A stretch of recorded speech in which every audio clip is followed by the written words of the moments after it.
Bismillahirrahmanirrahim. Assalamualaikum warahmatullahi wabarakatuh. Bersyukur kita kepada Allah Subhanahu wa Ta'ala yang telah memberikan kita nikmat iman beserta kesehatan, sehingga kita tetap bisa melaksanakan pembelajaran dan diskusi pada hari ini. Baiklah, di sini kami dari kelompok 7 beranggotakan 3 orang, yaitu saya, Dwi Wahyu Anggraini, teman saya Utari Nurrahmah, dan Ramadhani. Pada kesempatan kali ini, kami akan membahas tentang kurikulum pendidikan prasekolah, yaitu kurikulum KTSP. Langsung saja kita dengarkan penjelasan-penjelasannya berikut ini. Assalamualaikum warahmatullahi wabarakatuh. Perkenalkan, nama saya Utari Nurrahmah. Di sini saya akan menjelaskan materi mengenai pengertian kurikulum dan pengertian kurikulum KTSP PAUD. Baiklah, langsung saja saya akan menjelaskan materi pertama mengenai pengertian kurikulum. Sebelum lebih jauh membicarakan kurikulum, terlebih dahulu kita perlu memahami apa yang dimaksud dengan kurikulum. Setiap orang, kelompok, masyarakat, atau bahkan ahli pendidikan dapat mempunyai penafsiran yang berbeda tentang pengertian kurikulum. Berdasarkan studi yang telah dilakukan oleh banyak ahli, dapat disimpulkan bahwa pengertian kurikulum dapat ditinjau dari dua sisi yang berbeda, yakni menurut pandangan lama dan pandangan baru.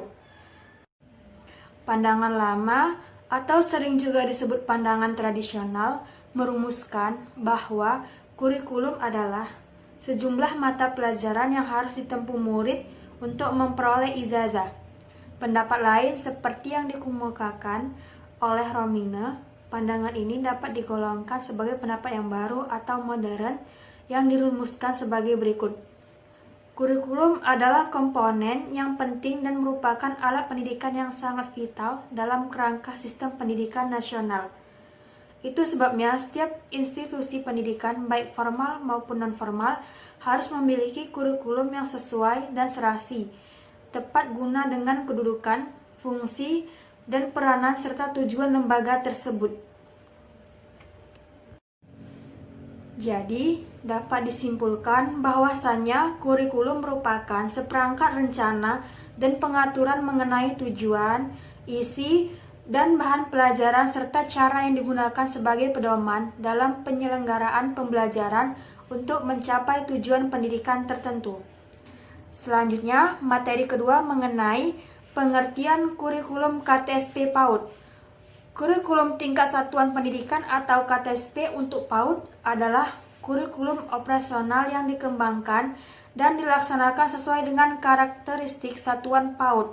Artinya, kurikulum ini dibuat oleh satuan pendidikan disesuaikan dengan karakteristik satuan PAUD seperti keadaan lingkungan, peserta didik, pendidik, sarana dan prasarana, biaya, dan nilai-nilai yang mendasari, serta program yang akan dilakukan oleh satuan PAUD.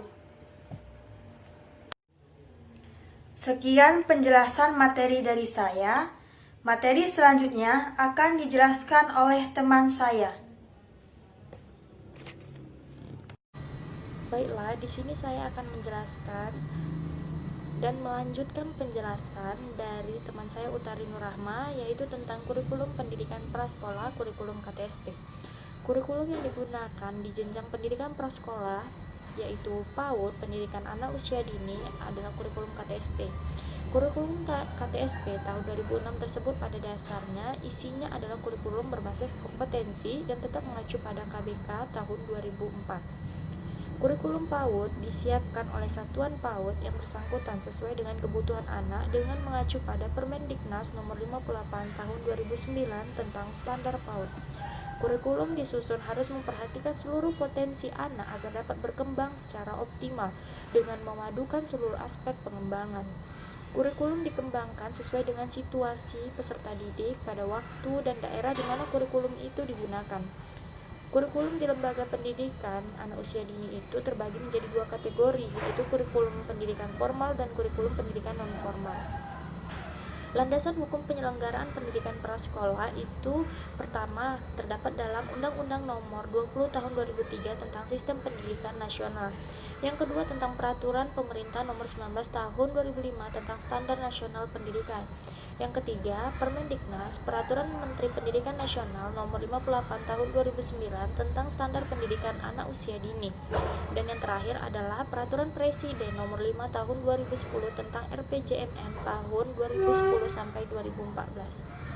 Telah dikemukakan bahwa dengan adanya pemberlakuan Undang-Undang Republik Indonesia Nomor 20 Tahun 2003 tentang Sistem Pendidikan Nasional dan Peraturan Pemerintah Nomor 19 Tahun 2005 tentang Standar Nasional Pendidikan menuntut cara pandang yang berbeda tentang pengembangan dan pelaksanaan kurikulum.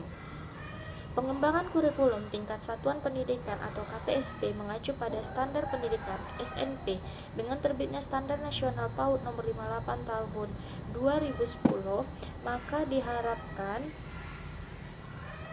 TK sudah dapat mengembangkan kurikulumnya sendiri. Standar Nasional PAUD merupakan hasil kajian yang dilakukan terhadap standar kompetensi TK atau RA tahun 2004 dan menu pembelajaran generik 2002 serta permasalahannya baik dokumen maupun implementasinya.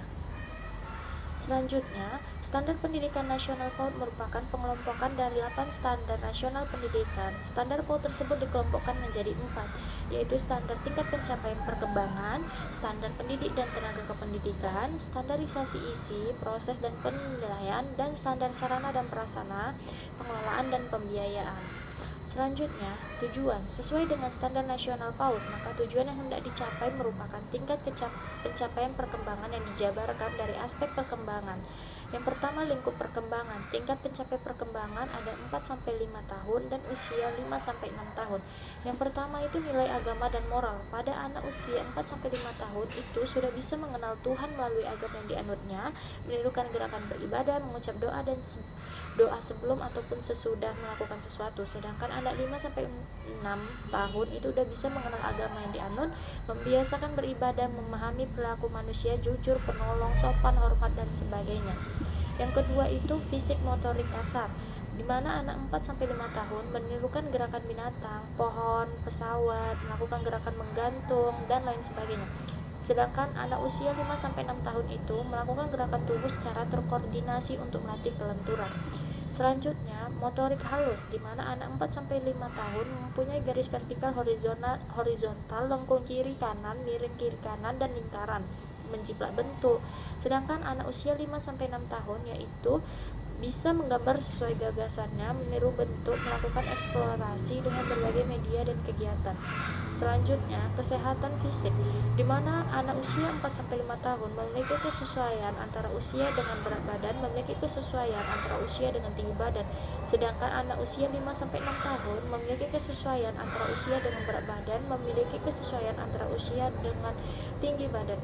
Selanjutnya, pengaruh pengetahuan umum dan sains, di mana anak 4-5 tahun itu dapat mengenal benda berdasarkan fungsi, misal pisau untuk memotong, pensil untuk menulis, menggunakan benda-benda sebagai permainan simbolik. Sedangkan anak usia 5-6 tahun itu mengklasifikasi benda berdasarkan fungsi, menunjukkan aktivitas yang bersifat eksploratif. Selanjutnya, konsep bentuk, warna, ukuran, dan pola. Pada anak usia 4-5 tahun, di situ dia bisa mengklasifikasikan benda berdasarkan bentuk atau warna ataupun ukuran, mengklasifikasikan benda dalam kelompok yang sama atau kelompok yang sejenis. Sedangkan anak usia 5-6 tahun yaitu mengenal perbedaan berdasarkan ukuran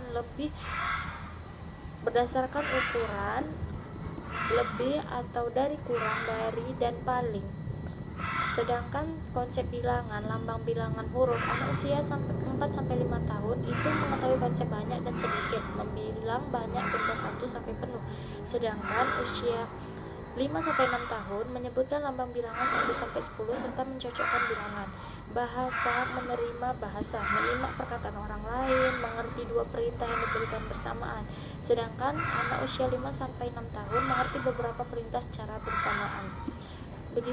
Demikianlah dari penjelasan saya. Untuk penjelasan selanjutnya akan dijelaskan oleh Ramadhani. Assalamualaikum warahmatullahi wabarakatuh. Perkenalkan, nama saya Ramadhani. Di sini saya akan melanjutkan presentasi dari Saudari Dwi Wahyu Anggraini, yaitu mengenai pelaksanaan kegiatan. Dalam pelaksanaan kegiatan ini terdiri dari 5 bagian. Yang pertama yaitu sistem kegiatan. Kegiatan pembelajaran yang direncanakan oleh guru sehari-hari dapat dilaksanakan dalam bentuk 3 poin. Yang pertama yaitu kegiatan klasikal. Kegiatan klasikal ini merupakan kegiatan yang dilakukan oleh seluruh siswa di dalam suatu ruangan. Kemudian itu kegiatan kelompok. Kegiatan kelompok ini merupakan kegiatan yang dilakukan siswa dalam beberapa kelompok yang kegiatannya itu berbeda-beda. Yang kemudian yaitu kegiatan individual. Di kegiatan individual ini siswa diharuskan memilih satu kegiatan yang merupakan keahliannya. Adapun poin yang kedua yaitu mengenai bentuk pengelompokan dan lama pendidikan. Rombongan belajar untuk PAUD jalur pendidikan formal, jumlah maksimal peserta didik yaitu terdiri dari sebanyak 20 peserta didik dan 1 guru pendamping. Untuk kelompok A itu berusia 4-5 tahun dan untuk kelompok B berusia 5-6 tahun. Sedangkan alokasi waktu kegiatan untuk PAUD jalur pendidikan formal yaitu yang pertama yaitu 1 kali pertemuan selama 150-180 menit. Yang kedua, 6 atau 5 hari per minggu dengan jumlah pertemuan sebanyak 900 menit. Yang ketiga, 17 minggu efektif per semester. Yang keempat, 2 semester per tahun. Adapun poin yang ketiga yaitu mengenai perencanaan kegiatan. Dengan terbitnya Peraturan Menteri Nomor 58 Tahun 2009 tentang Standar PAUD, maka lembaga pendidikan perlu menyusun program pembelajaran sendiri dalam mengembangkan program tersebut dengan mempertimbangkan beberapa karakteristik. Yang pertama yaitu program pembelajaran di taman kanak-kanak dilaksanakan secara terpadu dengan memperhatikan kebutuhan terhadap kesehatan, gizi, stimulus, dan kepentingan terbaik bagi anak. Yang kedua yaitu program pembelajaran di taman kanak-kanak dilaksanakan secara fleksibel sesuai dengan karakteristik anak TK dan layanan pendidikan.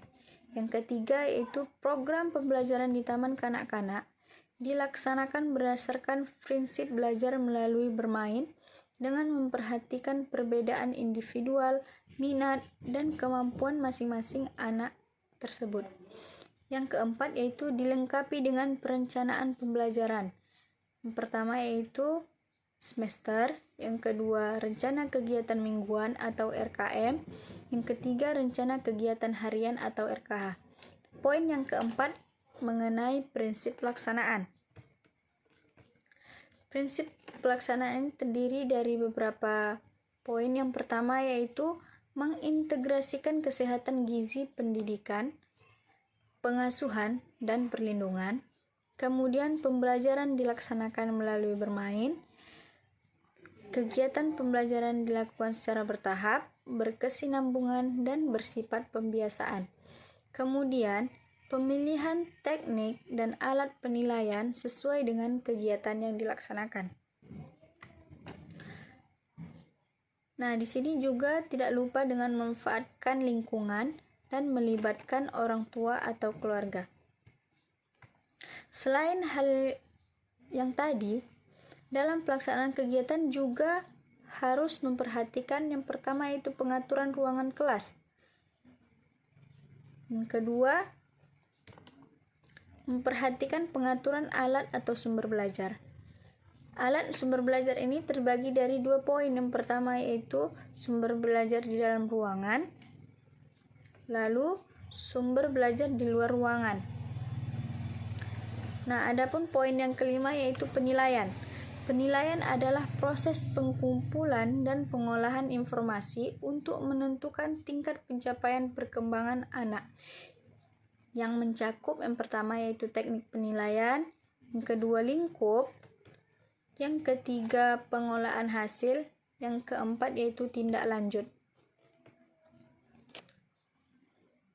Sekian, saya kembalikan ke moderator. Assalamualaikum warahmatullahi wabarakatuh. Baik teman-teman, demikianlah penjelasan kami mengenai kurikulum pendidikan prasekolah, yaitu kurikulum KTSP. Kami mohon maaf jika ada kekurangan kami dalam menjelaskan. Wabillahi taufiq wal hidayah. Wassalamualaikum warahmatullahi wabarakatuh.